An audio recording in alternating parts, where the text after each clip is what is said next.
aí Deus me mostrou quando eu estava em casa um dia, sozinha, e tive uma crise de ansiedade que me dominou. Naquele momento eu vi, eu não tenho o Espírito Santo. Eu cresci na igreja, né? Desde de jovem eu via na igreja, eu a conheci, mas eu vivia no mundo por um bom tempo. Antes de eu chegar na igreja eu não tinha nenhum propósito, eu vivia como as pessoas do mundo vivem, buscando casar, ter um bom emprego, ser bem-sucedida, mas esquece de olhar para dentro. Eu não olhava para dentro de mim.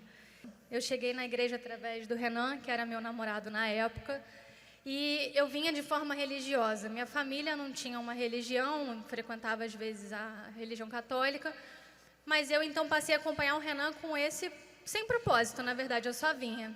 E eu fiquei assim durante muitos anos, durante 6 anos dentro da igreja, e eu me questionava por que eu não entendia a palavra.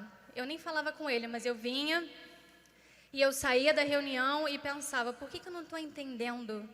Por que eu assisto a reunião, escuto, saio e nem lembro do que foi dito?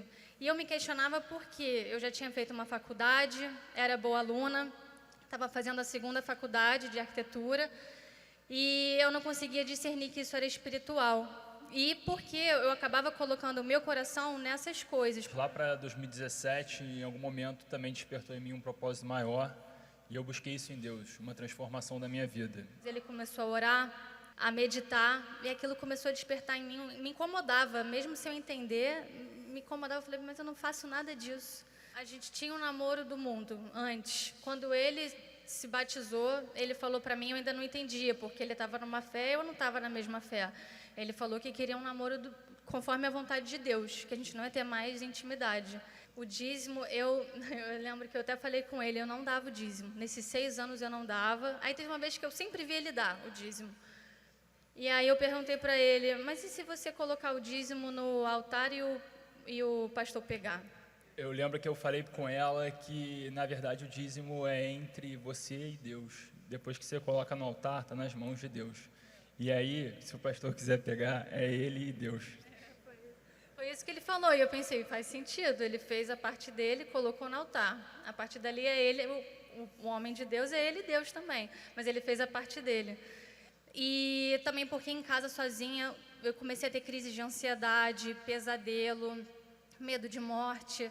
E aí ele me mostrou que eu não tinha o espírito dele, porque eu já achava que tinha, que eu estava dentro da igreja, porque eu via mudança em mim, eu não falava mais palavrão, eu não bebia, eu não me portava da mesma forma, mas não havia ainda uma transformação. E aí Deus me mostrou quando eu estava em casa um dia, sozinha, e tive uma crise de ansiedade que me dominou.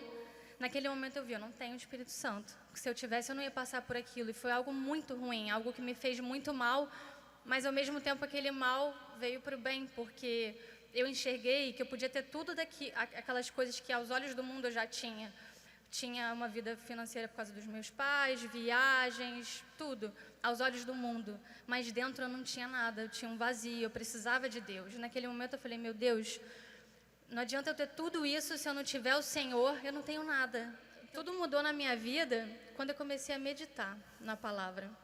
Aí eu falo que a maior libertação é a meditação, porque a gente pode sair liberto, mas se não meditar e não mudar a mente, não volta tudo, não tem transformação. Tem mudança, mas não tem transformação. Hoje eu tenho a vida transformada, graças a Deus, recebi o Espírito Santo e depois que eu recebi o Espírito Santo, a gente casou. Aí a minha vida financeira foi transformada, dele também. Hoje eu tenho um escritório de arquitetura. E você é o quê? Faz o quê? Eu sou magistrado. Ser juiz? Sim. Antes eu trabalhava para os meus pais, então eu dependia deles nesse sentido. E aí eu lembro que eu falei com Deus, eu não pedi para Deus dinheiro, nada disso. Mas eu falei, meu Deus, eu quero mostrar o Senhor no meu trabalho.